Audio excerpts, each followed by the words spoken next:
Hi అండి, నేను doctor Sushruta, Kurnool 49 fertility centre.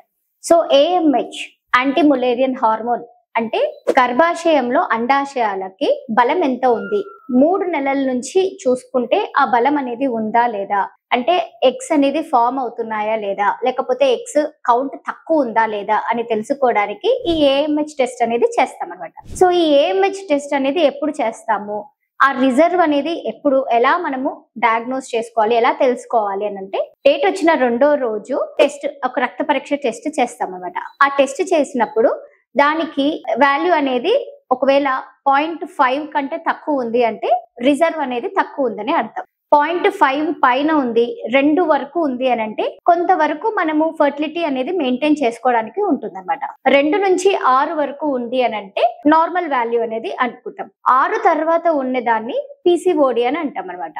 అంటే నీటి బుడగల సమస్య ఉన్న వాళ్ళకి ఇలాంటి వాల్యూ అనేది తెలుస్తుంది. సో 0.5 నుంచి 2 వరకు ఉన్న వాళ్ళకి ఫర్టిలిటీ ఇష్యూస్ అనేది చాలా వరకు తక్కువగా ఉంటుంది. కరెక్ట్ గా టైం కి ప్రెగ్నెన్సీ ప్లాన్ చేసుకుంటే మాత్రం వాళ్ళలో ఎగ్ అనేది మంచిగా ఫామ్ అయిందా లేదా అని స్కాన్ చేసుకొని దాని ప్రకారంగా ప్లాన్ చేసుకోవచ్చు. నెక్స్ట్ ఇంకోటి ఏంటంటే 0.5 అంటే 0.5 ఉన్నప్పుడు ఆ 0.5 కంటే తక్కువ ఉంటే ఎగ్ క్వాలిటీ అనేది మంచిగా ఉండదు, ఎగ్స్ అనేవి కూడా చాలా తక్కువ కనిపిస్తాయి. సో ఈ ఏఎంహెచ్ టెస్ట్ తో పాటు మనం స్కాన్ కూడా చేసుకుంటే ఆ 2 కోరిలేట్ చేసుకొని, అంటే స్కాన్ లో ఎన్ని ఎగ్స్ ఉన్నాయి దాని ప్రకారంగా ఈ వాల్యూ కనిపిస్తుందా అనేది మనకు అర్థమవుతుంది. సో దీని తర్వాత పీసీఓడి ప్రాబ్లం కి వస్తే, నీటి బుడగల సమస్య ఉన్నప్పుడు 6 కంటే ఎక్కువ, 6 కంటే ఎక్కువ ఏఎంహెచ్ వాల్యూ ఉంది అని అంటే అది నీటి బుడగల సమస్య. ఈ నీటి బుడగల సమస్య ఉన్నప్పుడు స్కాన్ చేస్తే చాలా ఫాలికల్స్ కనిపిస్తాయి, కానీ వీళ్ళల్లో క్వాలిటీ అనేది తక్కువ ఉంటుంది. అందుకని చాలా వరకు